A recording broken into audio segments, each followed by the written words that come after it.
Hello class, welcome back बच्चों। बेटा बात कर रहे थे गवर्नमेंट कंपनी की, वहीं से स्टार्ट करेंगे टॉपिक। पहले बेस, ऑल्दो मैंने कल वैसे काफ़ी बेस बना दिया, लेकिन एक बार जल्दी से रिपीट करते हैं, आपका रिवीजन हो जाएगा। सब सामने देखना बेटा।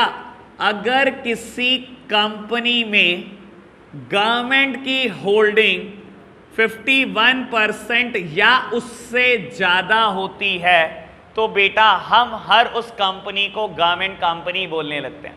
ये गवर्नमेंट कोई भी गवर्नमेंट हो सकती है बेटा, either by the central government और बाय द स्टेट गवर्नमेंट और by the central and state government. Central government अकेले 51% शेयर होल्ड करे तब भी बेटा गवर्नमेंट कंपनी, स्टेट गवर्नमेंट अकेले होल्ड करे तब भी गवर्नमेंट कंपनी, और सेंट्रल गवर्नमेंट और स्टेट गवर्नमेंट मिलके होल्ड करें तब भी बेटा गवर्नमेंट कंपनी। याद आई आपको बात? बेटा गवर्नमेंट कंपनी कोई अनोखी चीज नहीं है, it is a normal company. बेटा आपने एक कंपनी बनाई प्रमोटर्स ने मिलकर, और बेटा जब आप शेयर इशू कर रहे थे, जिन्होंने मुझसे formation of a company topic पढ़ा है चैप्टर नंबर 7, उनको कुछ याद कराता। आपने 2 स्टेजेस परफॉर्म करी बेटा, प्रमोशन पूरी स्टेज कर ली, इनकॉर्पोरेशन पूरी स्टेज कर ली, थर्ड स्टेज है बेटा कैपिटल सब्सक्रिप्शन स्टेज, कि अब आप शेयर इशू करोगे, इनवाइट करोगे कि आओ और हमारे शेयर खरीदो। अगर बेटा इनकॉर्पोरेशन स्टेज तक सब ठीक, आपने बेटा कैपिटल सब्सक्रिप्शन स्टेज में बेटा शेयर इशू करे और गवर्नमेंट ने आपके शेयर 51% से ज्यादा एक्वायर कर लिए, automatically it is converted into government company. क्या आपने इसमें कुछ किया बेटा? कोई एक्स्ट्रा फॉर्मेलिटी पूरी करी? नहीं बेटा। कोई पार्लियामेंट में स्पेशल एक्ट पास कर दिया बेटा, जैसे स्टैच्यूरी कॉर्पोरेशन में करते थे? नहीं बेटा, किसी एक्ट की जरूरत ही नहीं है बाबू। फिर मैं कल जाते जाते एक बात बोल रहा था कि मैं गवर्नमेंट कंपनी के फीचर अगर भूल जाऊं तो बेटा मैं क्या कर सकता हूं, सारे कंपनी वाले फीचर चिपका सकता हूं जो मैंने चैप्टर 2 में पढ़े हैं। मैं याद करा देता हूं, वैसे हमने क्या क्या फीचर पढ़े थे बेटा। Artificial person, separate legal entity, perpetual succession, common seal, limited liability. याद आया हो शायद कुछ बेटा? जिन्होंने नहीं पढ़ा टेंशन मत लेना, कुछ नहीं भी समझ में आएगा मैं बैठा हूं, ठीक है ना। अभी दोबारा जब करेंगे हम चैप्टर 2, दोबारा करा दूंगा गवर्नमेंट कंपनी टॉपिक। कितनी देर का है? 15-20 मिनट का, ठीक है। तो इसकी टेंशन मत लेना, ठीक है। अभी एक काम कर दो, आप इंट्रो और सारे के सारे फीचर रीड करना, अगर नहीं भी समझ आया तब भी रीड करना। बेटा गवर्नमेंट कंपनी के 3 एग्जाम्पल दिए थे, वो याद है आपको? सेल, भेल एंड गेल। याद रखना बेटा। Steel authority of India limited, Bharat heavy electronics limited, gas authority of India limited. अब फीचर एक बार रीड करके फटाफट से बताना, एक बार प्रॉब्लम बताना इसके फीचर्स में क्या क्या आई। देखो बताओ, आपको बताना चाहिए बेटा, तभी मैं डिस्कस कर सकता हूं। कोई प्रॉब्लम नहीं आई? जिन्होंने चैप्टर 2 7 पढ़ा है, चैप्टर 2 भी और 7 भी, उनको एक अच्छा प्रॉब्लम आई हो। क्या है मान्या? Third point. और कोई प्रॉब्लम आई? जिन्होंने नहीं पढ़ा उनके लिए मुझे लगता है 6 की 6 ना प्रॉब्लम हो। बेटा पहली बात तो समझ आ गई होगी। चलो मैं सेकंड और थर्ड पे हल्का सा डिस्कशन कर देता हूं आप सबके लिए, ठीक है। समझ आ जाए रख लेना, नहीं समझ में आए चैप्टर 2 के बाद पक्का क्लैरिटी होगी। बाबू हमने ना सबसे पहला फीचर कंपनी का पढ़ा था, आर्टिफिशियल पर्सन। याद है आपको बात? बेटा सबसे पहले मैंने बताया था कि कंपनी ना पर्सन है, और पर्सन होने का क्या मतलब है बेटा? हर वो काम जो एक प्रोप्राइटर अपने बिजनेस में कर सकता है, हर वो काम कंपनी कर सकती है। देखो बेटा, आप एक सोल प्रोप्राइटर हो और आज अपनी दुकान खोल रहे हो। आप बेटा बिजनेस चलाने के लिए बहुत सारी चीजें करोगे, जो जो आप चीजें कर सकते हो हर वो काम कंपनी कर सकती है, इसलिए कंपनी को पर्सन बोला जाता है। जैसे कि बेटा सबसे पहले आप अपने नाम पर दुकान खरीदोगे, बेटा कंपनी भी खरीद सकती है अपने नाम पर कोई प्रॉपर्टी। बेटा उसके बाद आप गुड्स खरीदोगे अपने नाम से, कंपनी भी खरीद सकती है। आप गुड्स बेचोगे, कंपनी भी बेच सकती है बेटा। आप लोन लोगे, कंपनी ले सकती है। आप लोन दे सकते हो, कंपनी भी दे सकती है। आप केस कर सकते हो, कंपनी भी कर सकती है। आप पर केस हो सकता है, कंपनी के ऊपर भी हो सकता है। ऐसा कोई बिजनेस का काम नहीं है बेटा जो एक प्रोप्राइटर कर सकता है और बेटा कंपनी ना कर सकती है। हर वो काम जो एक प्रोप्राइटर कर सकता है, हर वो काम कंपनी कर सकती है, इसीलिए कंपनी को पर्सन बोला गया था। और आर्टिफिशियल पर्सन क्यों बोला गया था बेटा? क्योंकि बेटा कंपनी कोई बाबू जीतता जागता इंसान नहीं है, कंपनी की एग्जिस्टेंस इज ऑन पेपर, ठीक है ना। कंपनी कोई इंसान नहीं है बेटा, खाएगा पिएगा बेटा, सांस लेगा। प्रोपराइटर ये सब काम भी करता है, इसीलिए कंपनी को आर्टिफिशियल पर्सन बोला जाता है। अब जो सेकंड और थर्ड बात है ना, ये आर्टिफिशियल पर्सन वाली है। देखो सेकंड पार्ट में तो ये कहता है कि कंपनी किसी थर्ड पार्टी पे केस कर सकती है। सर प्रोपराइटर केस कर सकता है ना, तो कंपनी भी कर सकती है। प्रोपराइटर के ऊपर हो सकता है ना, कंपनी के ऊपर भी हो सकता है। और बेटा थर्ड पॉइंट में क्या लिखा गया कि कंपनी किसी भी कॉन्ट्रैक्ट में एंटर कर सकती है, अपने नाम पर प्रॉपर्टी खरीद सकती है। ये भी आर्टिफिशियल पर्सन में, प्रोपराइटर प्रॉपर्टी खरीदता है ना, कॉन्ट्रैक्ट कर सकता है ना, कंपनी भी कर सकती है, क्या दिक्कत है। सेकेंड और थर्ड पॉइंट आर्टिफिशियल पर्सन से बनाए इन्होंने, ठीक है जी।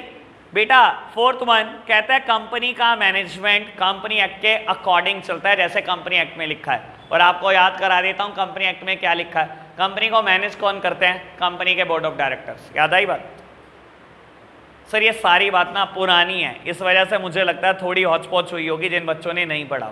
टेंशन मत लेना लेकिन आप, ठीक है। इसके अलावा कुछ बताऊं फीचर्स में, बढ़े आगे। बेटा एक बार मेरिट्स रीड करना। बेटा मेरिट्स में प्रॉब्लम बताना सबसे पहले। पहली बात समझ में आई, कहता है नॉर्मल कंपनी तो है, कंपनी एक्ट की फॉर्मेलिटी पूरी करी है तभी कंपनी बने हो, चाहे गवर्नमेंट कंपनी हो। आपके लिए स्पेशल एक्ट की जरूरत नहीं है, यानी कि सिंपली बेटा इसको कंपेयर कर रहा है स्टैट्यूटरी कॉर्पोरेशन के साथ। उसके लिए हम स्पेशल एक्ट पास करते थे पार्लियामेंट में, यहाँ पर कोई जरूरत नहीं है बेटा कोई स्पेशल कानून पास करने की। कंपनी एक्ट पहले से ही पास हुआ है, उसी से गवर्नमेंट कंपनी बन जाती है। बेटा सेकेंड बात समझ में आई। बेटा ये तो कंपनी का नॉर्मल फीचर है। बाबू कहता है there is a separate legal entity apart from government. सुनना बेटा, बाबू सेपरेट लीगल एंटिटी समझते हो, कहता है कानून की नजर में कंपनी हमेशा एक अलग बात होती है और कंपनी के शेयर होल्डर हमेशा एक बात होती है। कंपनी का फीचर है बेटा, जिसको याद है बहुत अच्छे से समझ लो, जिसको नहीं याद है अभी समझने की कोशिश करो थोड़ी बहुत। बेटा कानून की नजर में हमेशा कंपनी एक अलग चीज होती है और उसके शेयर होल्डर बिल्कुल अलग चीज होती है, ठीक है ना। ये दोनों अलग अलग एंटिटी हैं। कानून की नजर में ये एक अलग चीज है, ये एक अलग एंटिटी है। और ऐसे ही बता रहा हूं बेटा, जो कंपनी का फीचर है वही गवर्नमेंट कंपनी का फीचर है। बेटा गवर्नमेंट कंपनी बिल्कुल अलग बात और उसके शेयर होल्डर यानी कि गवर्नमेंट एक बिल्कुल अलग बात। गवर्नमेंट और गवर्नमेंट कंपनी एक बात नहीं होती, बहुत अलग अलग चीज है बेटा। जैसे डिपार्टमेंटल अंडरटेकिंग में तो मैं बोलता था ये दोनों एक ही चीज है, किसी डिपार्टमेंटल अंडरटेकिंग का नाम ले लो या गवर्नमेंट का, दोनों एक ही बात। लेकिन बेटा यहां नहीं मैं बोल रहा हूं, गवर्नमेंट कंपनी बिल्कुल अलग बात और उसके शेयर होल्डर यानी कि गवर्नमेंट बिल्कुल अलग चीज। समझ आई बात, सेपरेट लीगल एंटिटी। बेटा थर्ड वन पढ़ी होगी आपने, झूठ झूठ है, पढ़ लो क्या जा रहा। It enjoy autonomy in all managerial decision. Sir कोई ऑटोनॉमी नहीं होती। अगेन गवर्नमेंट, पॉलिटिकल इंटरफेरेंस, ये सब चीजें फ्रीक्वेंट है। आएगी बात बेटा, अभी आएगी जरा थर्ड पॉइंट में लिमिटेशन के, तब करेंगे discuss. Fourth point, this company by providing goods and services at reasonable prices able to control the market. अब ये बहुत बढ़िया काम की बात बता रहा हूं बेटा। देखो मेरिट में लिखा गया अगर आपने मार्केट कैप्चरिंग करनी है ना, मार्केट पे पकड़ बनानी है, तो सस्ते दाम पर गुड्स और सर्विस बेचकर ही पकड़ बना सकते हो। गवर्नमेंट के नाम का ऐसा कोई फायदा नहीं मिलता आपको। देखो बेटा आपका नाम है steel authority of India limited, ठीक है, और आपके कंपटीशन में काम करती है टाटा स्टील। टाटा स्टील आपसे सस्ता सामान बेच रही है बेटा। अब ये थोड़ी बेटा क्योंकि आपके नाम के आगे गवर्नमेंट का नाम लगा हुआ है कि आप एक गवर्नमेंट कंपनी हो आपका सामान बिकेगा, कभी नहीं बिकेगा बेटा। कहता है अगर आपको भी मार्केट कंट्रोल करनी है तो वैसे ही होती है जैसे एक नॉर्मल कंपनी करती है, सस्ते दाम पर रीजनेबल प्राइस पे गुड सर्विस बेचो और मार्केट कैप्चर कर लो। गवर्नमेंट के नाम का कोई फायदा नहीं मिलने वाला। इस मुकालते में मत रहना कि गवर्नमेंट का नाम जुड़ा है तो हमारा सामान ही खरीद देगी दुनिया, कोई नहीं खरीदेगा बेटा। दुनिया को सस्ते से मतलब होता है, ठीक है जी।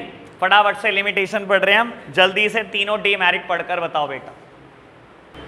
बेटा अब डीमेरिट आपने पढ़ी, सबसे पहली डीमेरिट सबसे मजेदार, सबसे पहली डीमेरिट सबसे मजेदार है बेटा।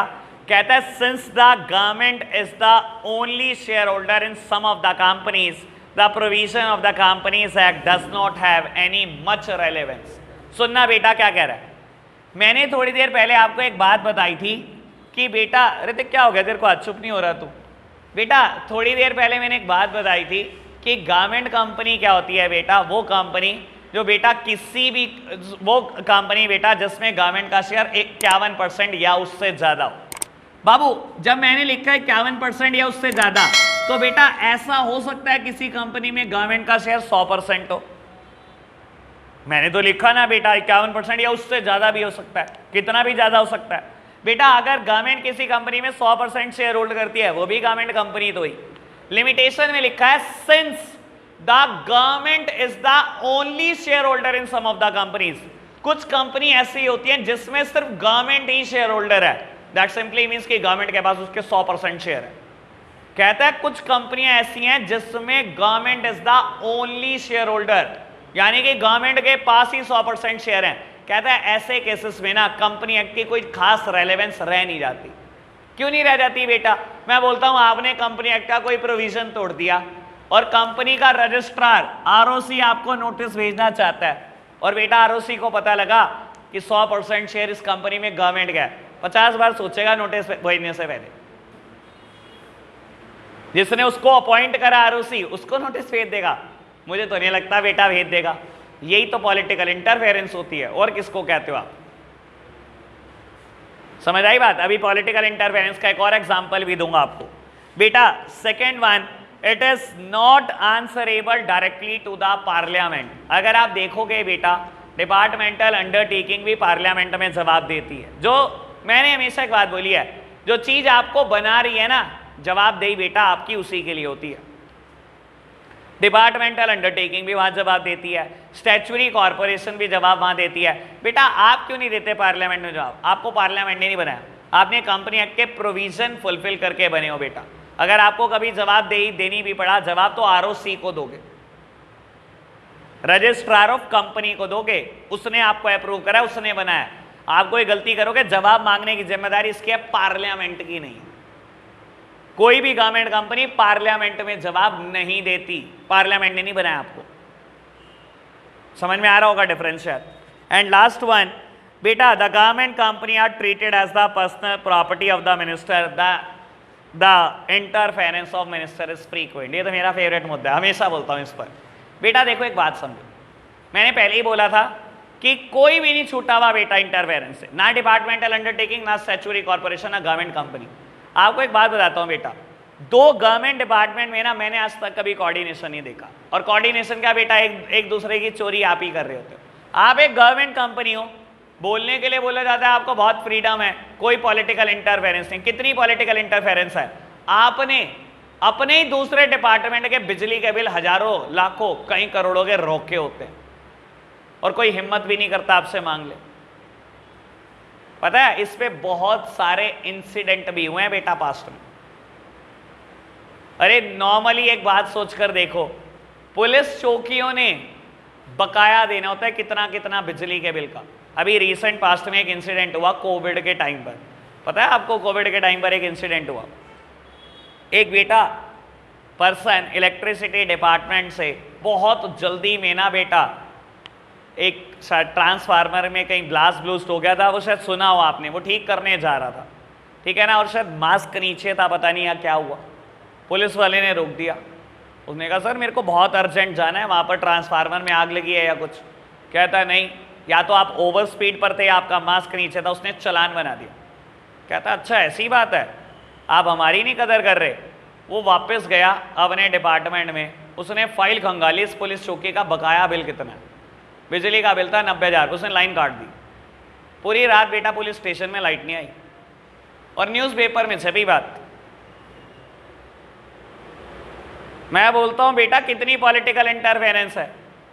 एक डिपार्टमेंट दूसरे डिपार्टमेंट के 90,000 रुपये देता बिजली के बिल के, और इन्होंने तो करोड़ों नहीं दिए होते बेटा। यही तो पॉलिटिक्स है, और किसे कहते हो पॉलिटिक्स? मेरे को ध्यान नहीं आ रहा, शायद सहारनपुर की, मैंने तो सहारनपुर न्यूज़ में ही पढ़ा था, मेरे को जहाँ तक याद आ रहा है, पक्का नहीं पता। कोविड की बात है ये, पक्का फॉर श्योर। यार अब मैं कौन से ट्रांसफार्मर की बताया तुम तो क्या, तो तुम नल्ले हो यार। तुम्हें ये बताऊं मैं ट्रांसफार्मर गिनूं बैठ के कितने सहारनपुर में और कौन से ट्रांसफार्मर, क्या यार तुम पागलों वाली बात पूछते हो यार। चलो जी खैर बेटा आगे बढ़ते हैं बाबू। अब मेरे पास 3 टॉपिक बचे हैं एक टॉपिक है बेटा एमएनसी, अभी नहीं है बेटा नोट्स में, मैंने तो लिखा हुआ है कि बाकी सारा मेरे को एनसीईआरटी से कराना है, फ्रॉम एनसीईआरटी। मेरे पास 3 टॉपिक बचे हैं बेटा। एक टॉपिक का नाम है एमएनसी, मल्टीनेशनल कंपनी, एक टॉपिक है बेटा ज्वाइंट वेंचर, और एक टॉपिक है बेटा PPP model, public private partnership model. आपको बता देता हूं ये दोनों लगभग एक जैसे टॉपिक है, इनको हम कल करते हैं बेटा। आज टॉपिक कर लेते हैं पीपीपी मॉडल, ठीक है जी। और बता रहा हूं ये बेटा कुछ 10 से 12 मिनट का है, ये करते हैं फिर छुट्टी करते हैं, ठीक है जी। चलो पीपीपी मॉडल स्टार्ट करेंगे बेटा। सब सामने देख रहे हैं मेरी तरफ। पहले इसके बारे में समझना क्या मतलब है इसका। बेटा देखो, इसका नाम है पब्लिक प्राइवेट पार्टनरशिप। सब प्यारे बच्चे सामने देख रहे हैं बेटा, पब्लिक प्राइवेट पार्टनरशिप। बेटा यहां पब्लिक से मतलब है सरकार से।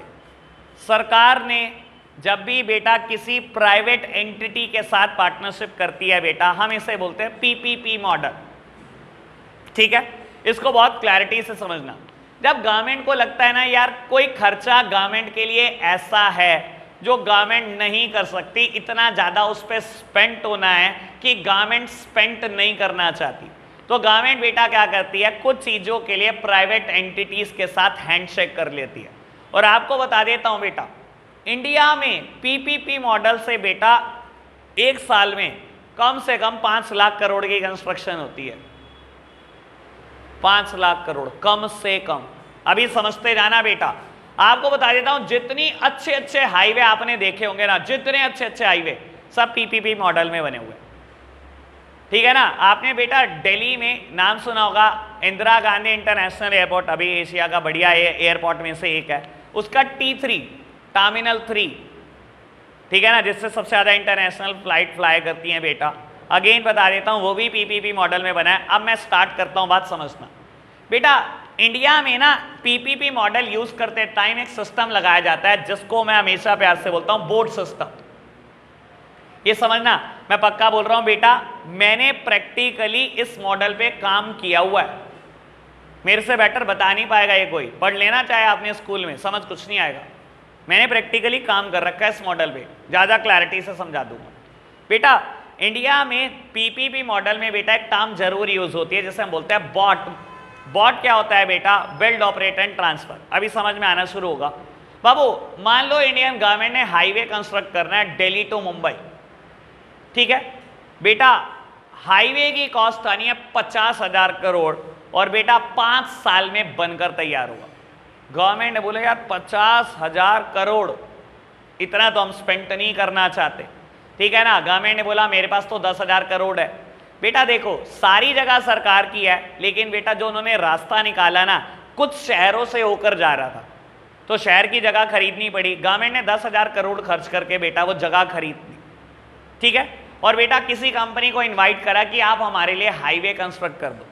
बता देता हूँ इंडिया में 2 बड़ी फेमस कंपनी है जिनको गवर्नमेंट इन्वाइट करती है इन चीज़ों के लिए। एक कंपनी का नाम है L&T, सुन लेना बेटा। आपने तो नाम हमेशा DLF का ही सुना है और आपको लगता है ये सबसे अच्छी इंडिया की रियल एस्टेट कंपनी है। It is number 2। Number 1 is L&T। Larsen and Toubro company का नाम है, लार्सन एंड ट्यूब्रो। सबसे अच्छी कंस्ट्रक्शन हमारे देश में इसकी है बेटा। तो लार्सन एंड ट्यूब्रो को इन्वाइट किया कि आप ये हाईवे कंस्ट्रक्ट कर दो अपने पैसों से, लैंड हमारी और बेटा सारी कंस्ट्रक्शन की कॉस्ट आपकी। पब्लिक सरकार private entity partnership, public private partnership, land हमारी, कंस्ट्रक्शन कॉस्ट आपकी। तो उन्होंने कहा कि प्रॉफिट कैसे कमाएंगे फिर हम। गवर्नमेंट ने बोला देखो सिंपल सी बात सुनना, और बहुत काम की बात है, मजा आ जाएगा आपको। गवर्नमेंट ने बोला ये कंस्ट्रक्शन बोर्ड सिस्टम में रहेगी। बोर्ड मतलब build operate and transfer. Build आप करो, L&T बिल्ड आप करो, बिल्ड कर दिया, कहता है ऑपरेट भी आप करोगे। 20 साल के लिए ये हाईवे तुम्हारा, जितना टोल टैक्स इकट्ठा हो सब तुम्हारा। 50,000 करोड़ हमने खर्च करे, L&T ने, बेटा आप शायद 2 लाख करोड़ कमा लो 20 साल। बिल्ड आप करो, ऑपरेट भी आप करो, और 20 साल बाद बेटा इंडियन गवर्नमेंट के नाम हाईवे लिखकर चलते बने। 20 साल के बाद इंडियन गवर्नमेंट का हो गया हाईवे। ठीक है ना। जो हाईवे बन रहे हैं आज की तारीख में उनकी लाइफ कितनी है? ये काम की बात कुछ नहीं पता होती तुम्हें।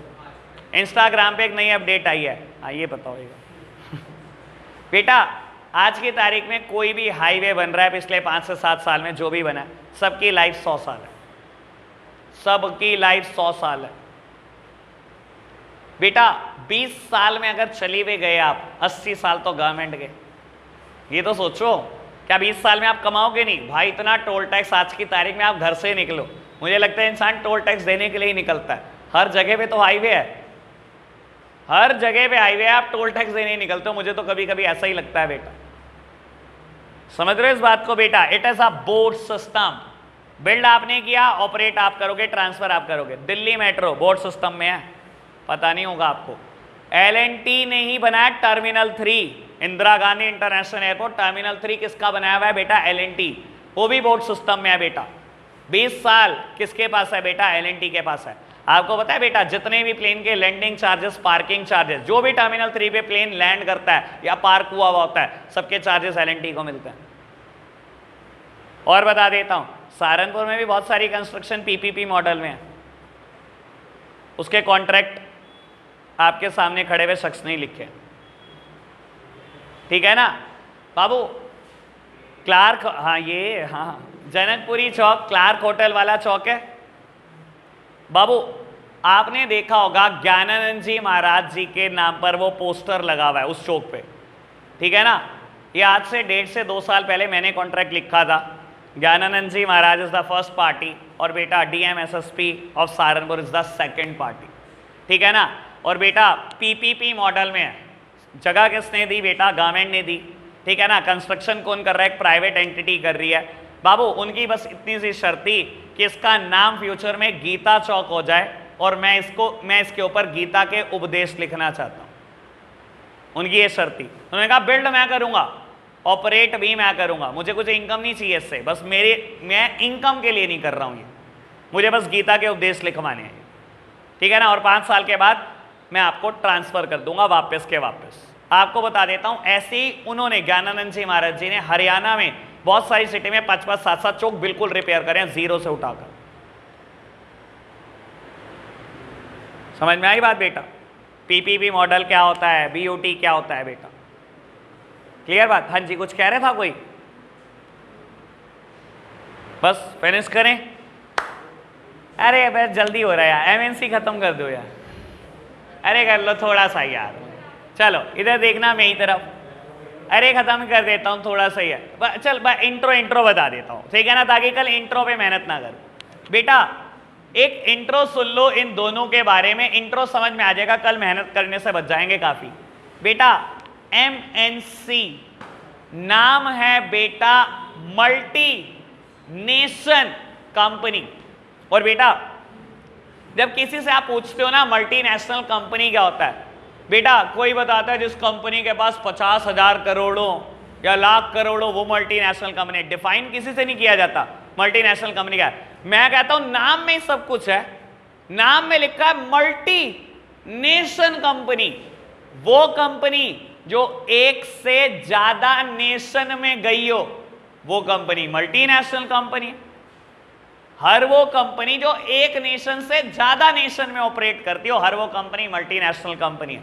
बेटा होंडा मल्टीनेशनल कंपनी है कि नहीं है? जापानीज कंपनी है, जापान में है बेटा, इंडिया में भी है, और बेटा श्योरली कम से कम वर्ल्ड की 50 कंट्री में। ठीक है ना बेटा? क्या मल्टीनेशनल कंपनी है? पक्का है बेटा।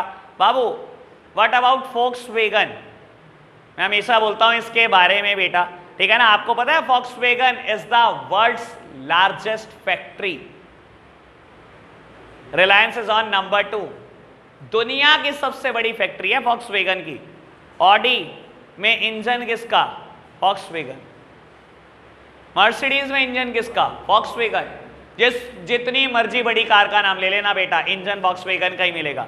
और बेटा अभी कईयों को ये लग रहा होगा मैं इसे फोक्सवैगन क्यों बोल रहा हूं, नाम तो वॉक्सवैगन लिखा आता है बेटा। It is a German company, और जर्मन में वी को FE प्रोनाउंस करते हैं।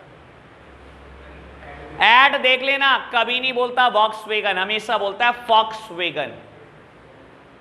फॉक्सवैगन है कंपनी का नाम, वॉक्सवैगन नहीं है बेटा, ठीक है जी। मल्टीनेशनल ब्रांड बेटा। What about Tata? टाटा है मल्टीनेशनल ब्रांड और नहीं? मल्टीनेशनल कंपनी है बेटा। रिलायंस है बेटा। इन्फोसिस है बेटा। State bank of India is also a MNC. तो बेटा अगर आप एक से ज्यादा नेशन में ऑपरेट कर रहे हो तो आप बेटा मल्टीनेशनल कंपनी हो। भाई हार्दिक रुक जा यार, थोड़ा कंट्रोल कर ले बेटा। बात करते हैं ज्वाइंट वेंचर की। ज्वाइंट वेंचर क्या चीज होती है बेटा? Joint venture means partnership between two companies. जब दो कंपनियां बेटा हैंडशेक कर लें किसी स्पेसिफिक पर्पस के लिए या पूरी जिंदगी के लिए या बेटा एक स्पेसिफिक टेन्योर के लिए बेटा, उस टर्म को हम ज्वाइंट वेंचर बोलने लगते हैं। और बेटा हमारे सामने बहुत सारी कंपनियां हैं जिनके हमारे सामने हैंडशेक के एग्जांपल है बेटा। Maruti Suzuki, Maruti is a Indian brand and Suzuki is a foreign one, ठीक है ना, जापान का ब्रांड है बेटा। दोनों ने हैंडशेक किया हुआ है, बहुत टाइम से किया हुआ है और अगले पता नहीं कितने साल कंटिन्यू रहने वाला है। हीरो होंडा का भी था, अलग हो गए लेकिन बेटा आज से 3 से 4 साल पहले, ठीक है ना बेटा, ज्यादा ही हो गया होगा शायद बेटा। टाटा डोकोमो, ये नहीं था, टाटा एंड डोकोमो, ये तीनों जापानीज ब्रांड है। वैसे बता देता हूं मैं, डोकोमो भी, सुजुकी भी और होंडा भी, ठीक है ना। और इन्होंने इंडियन कंपनीज के साथ हैंडशेक किया बेटा। जब दो कंपनियां आपस में पार्टनरशिप करती हैं बेटा, इससे ही हम ज्वाइंट वेंचर बोलते हैं। समझ आई बात? अब एक बात बता देता हूं बेटा, मेरे कोर्स में इसके भी एडवांटेज फीचर हैं, इसके भी, ठीक है ना। अब आपको एक सिंपल सी बात बोलूं, अगर मैं एक के पढ़ा दूं ना, ज्वाइंट वेंचर के पढ़ा दूं तो एमएनसी खत्म, एमएनसी पढ़ा दूं तो ज्वाइंट वेंचर खत्म। जबकि मैं सोचता हूं यार दोनों इतनी अलग अलग चीज है, एमएनसी बिल्कुल अलग चीज, ज्वाइंट वेंचर एक बिल्कुल अलग चीज। बेटा सुनना, आप एक फॉरेन कंपनी हो, आप इंडिया जब भी आते हो, आप क्योंकि बेटा इंडिया की लोकल कंडीशन से अवेयर नहीं होते, आप किसी ना किसी इंडियन कंपनी का सहारा ढूंढते हो कि मेरे साथ कोई हैंडशेक करे और मेरे साथ इंडियन मार्केट का एक्सेस दे दे मुझे, ठीक है ना। तो मोस्ट ऑफ द टाइम जब भी एमएनसीज इंडियन मार्केट में एंटर करी है, उन्होंने बेटा क्या करा है, ज्वाइंट वेंचर ही किया है। आप देखना बेटा, मैं एक के फीचर पढ़ाऊंगा और दूसरे के फिनिश हो जाएंगे, मुझे मेहनत नहीं करनी।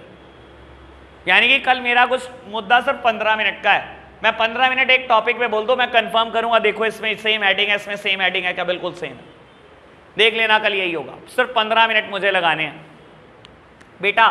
कल आप केस स्टडी की बुक लेकर आओगे सारे के सारे, ठीक है। 3rd चैप्टर की हम केस स्टडी भी साथ साथ ही फिनिश करेंगे कल, मतलब नेक्स्ट वर्किंग डे, संडे थोड़ी, ठीक है ना। ये तो बचपन में करते थे हम, दोस्त का बुद्धू बनाते थे, कल तू स्कूल आएगा, वो कहता हाँ आऊंगा, अबे पागल बना दिया, कल तो संडे है। ये तो बचपन में करते थे, कल मतलब नेक्स्ट वर्किंग डे। चलो जी, आज के लिए इतना ही रखते हैं बच्चों, बाय बाय।